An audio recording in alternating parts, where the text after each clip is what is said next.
People who use fake identities usually do it to trick others, whether they are spies, fugitives, or just trying to make a quick buck. But sometimes they simply do it to attract attention. Such is the case with this man who made up hundreds of fake identities. But the reason behind his need for attention is somewhat bittersweet.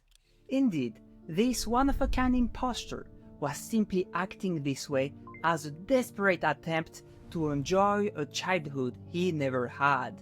However, someday he crossed the line by stealing the identity of a real missing person. So he pretends to be Nicholas Barclay, a long-lost American teenager. And at first, he thinks he is finally going to be part of a loving family like he always dreamed of. But he quickly realizes that this couldn't be further from the truth when life with his new family turns out to be nothing else but a nightmare. And suddenly, he finds himself in a situation that leads him to uncover a dark secret he wishes he had never known. Meanwhile, suspicion about his true identity grows stronger each day, and now he's terrified that he may not make it out alive. But before he became a famous impostor, Frederic Bourdin was simply a boy who didn't have the best start in life. Born in 1974 near Paris to a single mother, he quickly moves in with his grandparents because of his mother's unstable behavior and psychological issues. But this is only the beginning of Frederic's problems. Although he never met his dad, it's well known that his father is North African, and because of this, he now has to deal with relentless bullying from his cousins and his own grandfather. Even worse, it turns out that the neighbor he used to go to find comfort happens to be a man who likes little boys way too much. At this point, Frederic is only 5 years old, but he already internalized the idea that he should be ashamed of his origins. So much so that when he's asked about his dad in school, he doesn't want to assume the truth. So he comes up with the kind of lies you would expect from a little boy. He tells other kids that his dad is a spy, and from there, his lies will never stop. It becomes a coping mechanism to escape reality Frederic doesn't have the strength to face. His lies become more and more far-fetched. For example, someday he pretends that he had lunch with Michael Jackson. But at this age, kids can be gullible, so for a short while, Frederic becomes quite popular in school. But as you can imagine, this doesn't last very long. Kids grow up, and they soon understand that everything Frederic says is just nonsense. As a result, he grows unstable himself, and he has to be sent to a children's home. Frederic is now a teenager, and things go from bad to worse. In the children's home, the abuse continues, and he becomes more isolated than ever. And this is to fight the distress of his situation that Frederic will become the missing teen imposter. And it all starts with a dream that will lead Frederic to develop what you could call a strange hobby. For some reason, he is convinced that everything is better in the UK. He wants to move to that country more than anything. So he sets up a plan to accomplish his dream. First, he runs away from the children's home and he goes into town. Then, he looks for a phone booth and he calls the police station. On the phone with an officer, he pretends to be a passerby who found a lost teenager. When the police arrive, Frederic presents himself as an amnesiac. But his plan has a major flaw. It turns out that Frederic doesn't even speak English.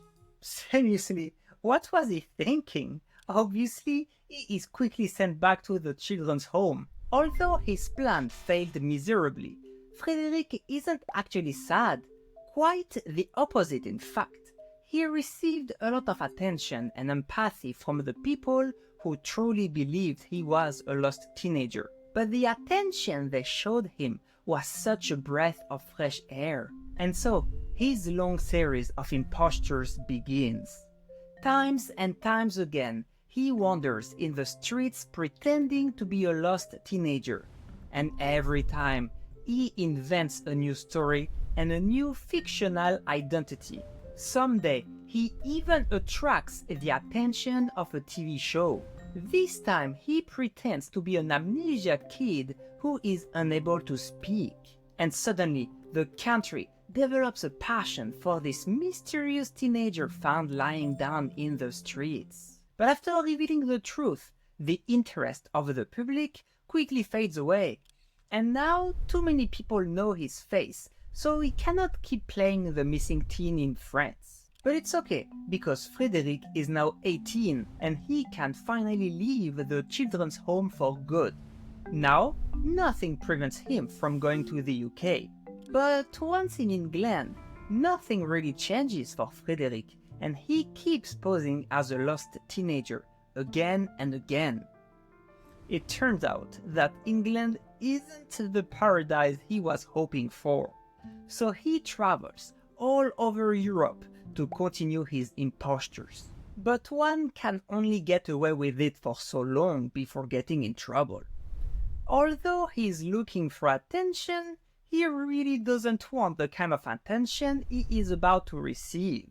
Indeed, the International Criminal Police Organization, also known as Interpol, has opened a file on Frederic. And now, it's going to be a lot more difficult to keep posing as a missing teen. And I'm not even talking about the fact that Frederic is now a 22-year-old balding man. This is the moment when he should really stop his impostures and try to live a normal life. But no, Frederic has a different idea. And this time, he is seriously going to cross the line. After making up hundreds of fake identities, he is now going to steal the identity of a real missing teenager. Frederic is now in a children's home in Spain after once again posing as a missing teen. Unfortunately for him, his true identity is soon discovered and he is kicked out of the children's home. But before he has to leave, he asks the director of the establishment to stay one more night so he can call someone to come pick him up the next day. Obviously, now that people know he is a fully grown man with a criminal background, they're not going to let him sleep in the same room as other kids. But he is allowed to spend the night in the director's office and borrow their phone. And this is where the story becomes crazy. Frederic is now all alone at night in the director's office. And he's not going to call a friend or a family member. No, instead, he grabs the phone and he calls a hotline for missing children. Frederic presents himself as the director of the children's home. He explains to the operator that they have found a missing teenager who claims to be from the USA. And when the operator asks for a physical description of the child, Frederic describes himself. Then he waits patiently for a few minutes until suddenly the operator announces that they have a match. It involves a boy from Texas named Nicholas, who should be about 16 years old nowadays. That boy disappeared 3 years ago, and he has long been considered dead by most people. Soon, Frederic is contacted by a girl named Carrie. She is Nicholas' sister, and she announces to him that a procedure has been started so he can join her and the rest of the family back in the USA. This should be impossible. Didn't Interpol flag Frederic as a person of interest? Besides, how is he going to explain that he ended up in Spain from Texas? And what about his French accent? But that's not even the worst part. You see, it turns out that Frederic doesn't even look like Nicholas at all. First, Frederic is much older. Second, Frederic has brown hair and Nicholas is blonde. Third, Frederic has brown eyes and Nicholas has blue eyes. And finally, Nicholas has multiple tattoos. And I mean, just look at the pictures. They have nothing in common. I'm not sure what he was thinking, but even after finding some pictures of Nicholas, Frederic still decides to go on with the deception. He dyes his hair blonde and he gets similar tattoos to Nicholas. He also speaks quietly to hide his accent. As for his eyes and what happened to him for the past 3 years, he makes up the most insane story I have ever heard. Hear me out. Apparently, he was abducted by a human trafficking network and they sent him to Spain. There, he was held captive and he went through a lot of traumatic events that modified the way he speaks. He says he was subject to scientific experiments that changed his eyes color. But someday, one of the kidnappers forgot to lock the door and Frederic used this opportunity to run away. Dude, no one is going to believe that, right? Right? Actually, one person does. Somehow, Nicola's sister insists that Frederic is indeed her long-lost brother. Even after going to Spain to meet him in person, Carrie continues to affirm that it is indeed Nicholas. And let's think about it for a minute. Put yourself in her shoes. She thought she would never see her brother again, but now there is a chance he might be alive. So of course, she truly wants to believe that everything is true. It doesn't matter if there are inconsistencies in Frederic's story. She is so desperate that she is willing to disregard all the obvious red flags and inconsistencies. However, it's not because Carrie believes Frederic that this will be enough to make his imposture a success. Interpol isn't gullible enough to fall for it, and they have no intention to let Frederic get away with it so easily. But Frederic can count on some unexpected support. Indeed, the US Embassy comes into play and they got Frederic's back. And so, a legal battle ensues. On one hand, Interpol claims that this guy is the imposter Frederic Bourdin, and on the other hand, Carrie, along with the US Embassy, supports that this guy is the US citizen Nicolas Barclay. A Spanish judge is tasked with sorting out the truth. And to make a decision, he interrogates Frederic and he asks him questions that only the real Nicolas would know, or so he thinks, because in reality, Carrie has given all the information Frederic needs to answer to the judge properly. Nicolas' sister is probably so scared that her brother forgot a lot of things due to the traumatic events he went through. She doesn't want to take any chance. But now, the judge is convinced that the guy he has in front of him is indeed the real Nicholas. And so, Frederic receives a brand new US passport and he officially becomes Nicolas Barclay. In his endless quest for love and attention, Frederic has disregarded all ethics and morals. He used the emotions of a vulnerable person against her for his own interests. But this isn't just despicable on all levels. This truly turns him into a serious criminal. And if his lies are uncovered, there will be terrible consequences. On the plane on his way from Spain to Texas, along with his so-called sister, Frederic finally has a moment of lucidity. The deception worked up to now, but the rest of the family will never accept him as Nicholas. Well, actually, they may straight up kill him if they discover the truth. Now, he's terrified that he may not make it out alive. And indeed, he is right to worry, but not for the reasons he expects. When he arrives in the USA, the Barclay family is here to greet him at the airport. And to Frederick's great surprise, he receives a very warm welcome. Incredibly, it looks like they don't suspect anything. Frederic is ecstatic. For the first time in his entire life, he feels like he is part of a real family. He is so excited to finally live the life he's always dreamed of. But what he doesn't realize is that the Barclays don't exactly live the kind of life you see in American sitcoms. As they are driving from the airport to their hometown, they get deeper into the Texas countryside. And when Frederic gets out of the car, he finds himself in front of a beat-up trailer in the middle of nowhere. This is Carrie's home. Frederic is told that he will live here with Carrie and her own children. And no, he will not stay with his so-called mother. That woman explains that it would be too stressful to have him stay with her. Yes, we're talking about Nicolas' mother, a woman who's just met her child after 3 years without seeing him. 3 years during which she thought her child wasn't even alive anymore. But she isn't the only one with a strange behavior. Soon after Nicolas' disappearance, his brother Jason left the house following a violent argument with his mother.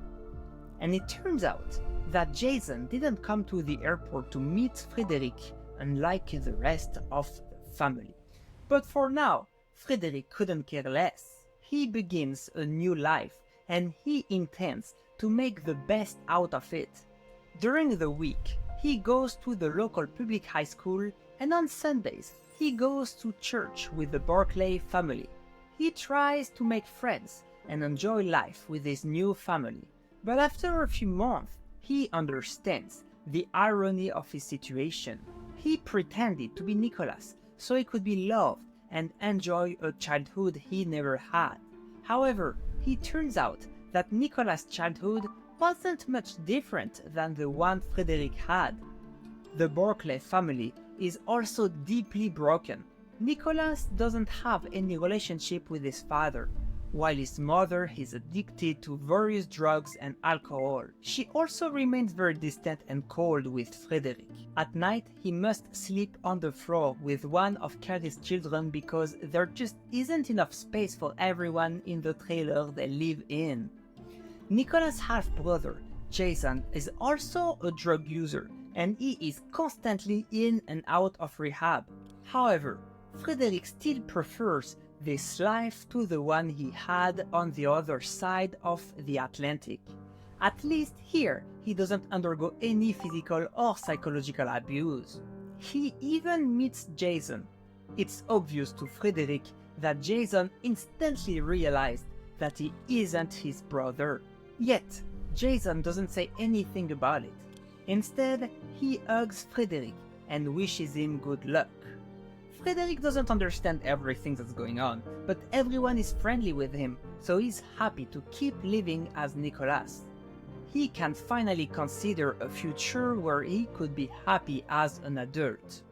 But just when Frederic thinks he got away with his imposture, he makes what he would later call the biggest mistake of his life.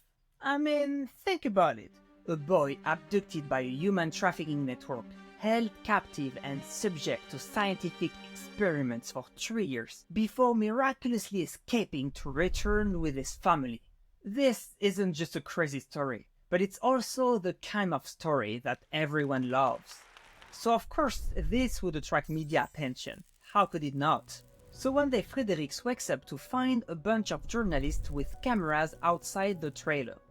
They say they are here to make a documentary about Nicolas.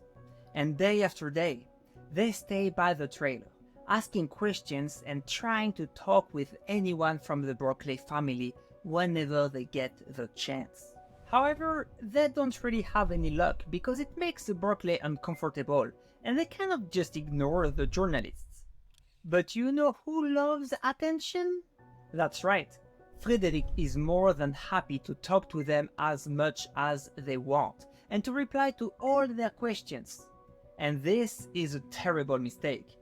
As you can imagine, the production crew feels like his story doesn't add up and doubt grows around the true identity of Frederic.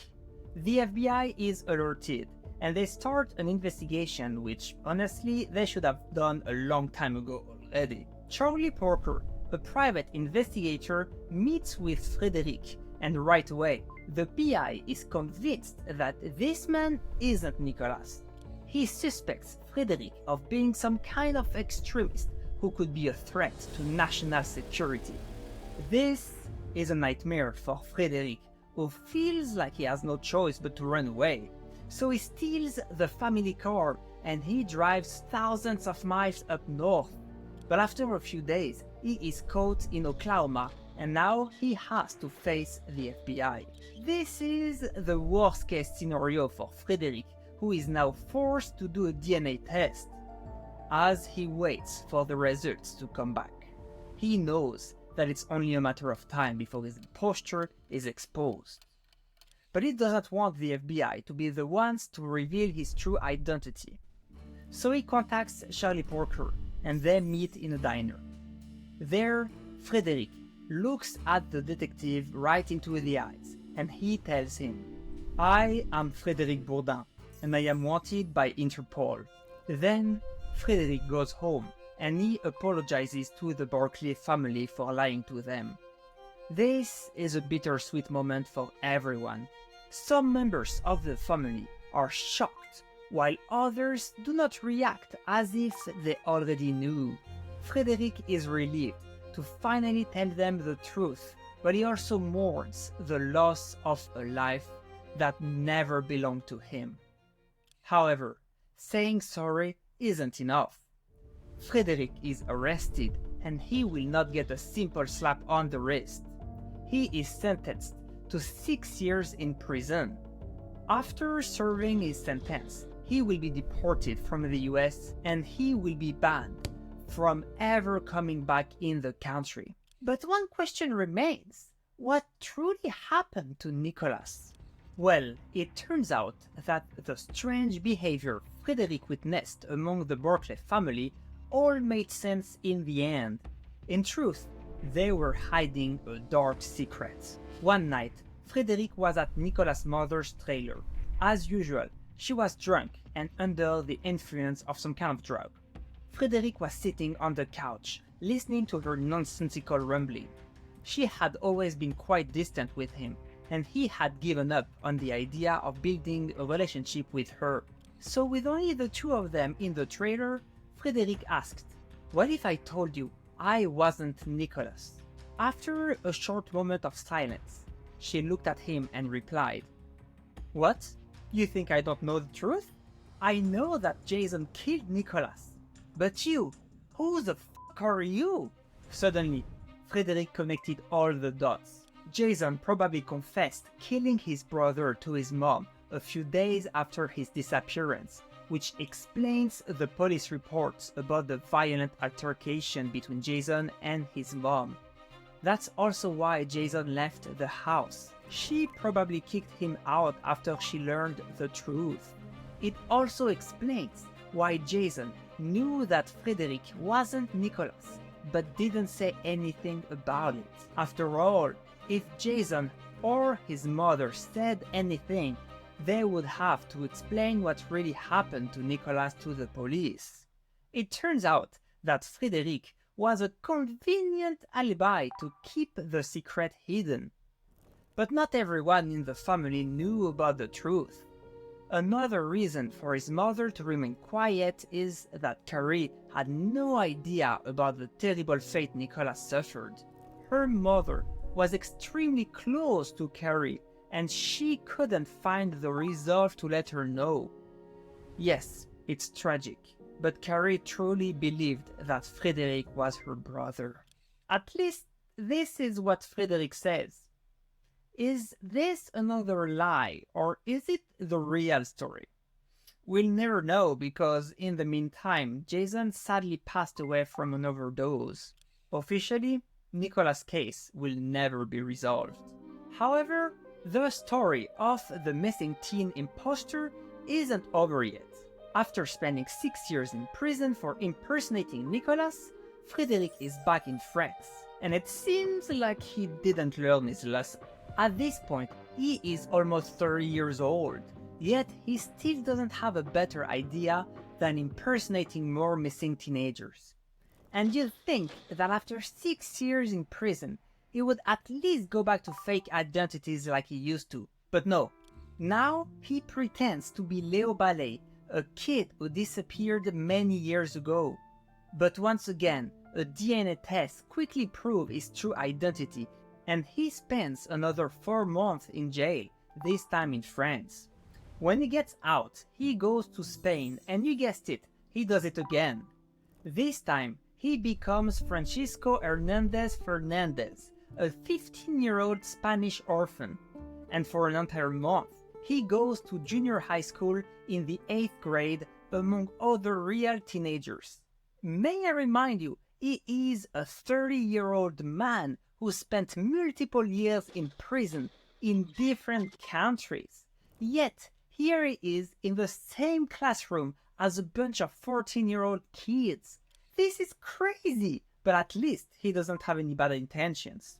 Frederic genuinely tries to study and make friends, and he doesn't do anything inappropriate. However, an administrator from the school finally realized who he truly was, but only after she watched a documentary about Frederic impostors on TV. Yes, this is seriously how this impostor was discovered. How didn't someone find out sooner is beyond me. But Frederic isn't sent back to jail. Instead, he makes a decision that will change the rest of his life. He adopts a cat. There is no joke. I mean, this is a big responsibility, but it's also something new for Frederic. Now, he has to take care of it, so he cannot run around and pretend to be a missing teen anymore. But mostly, this cat actually gives him the love and attention he was looking for all along. If it was this simple, maybe he could have thought about it sooner. After that, he makes multiple appearances in documentaries and interviews. Believe it or not, he even finds love, he gets married, and he becomes a father. And for a while, Frederic doesn't have to be someone else. He can finally be happy as his true self. But unfortunately, this respite is short-lived. His wife eventually leaves him and she accuses him of domestic abuse. Their children are now living in a children's home, the same kind of place where Frederic spent his own childhood. Today he affirms that he is innocent and he wants to retrieve his children, but no one believes a person who's been lying all his life. He says that he has lied a lot about his identity, but he has never lied about his intentions. Whatever the truth is, the now 50-year-old Frederic is trying to survive by himself.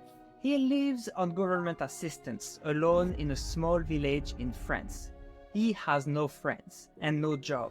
He sadly spends his days playing Fortnite while pretending to be a 12-year-old boy to escape reality. In the end, nothing really changed. Frankly, even after learning so much about Frederic, it's hard to know who this man really is. His story is tragic for sure, but I'm not sure if we should feel sorry for him or not. But you know who else is a polarizing figure that some people admire and that others consider a psychopath? Marvin Heemeyer, the man behind the Killdozer. Click on the video on your screen right now to watch his story next.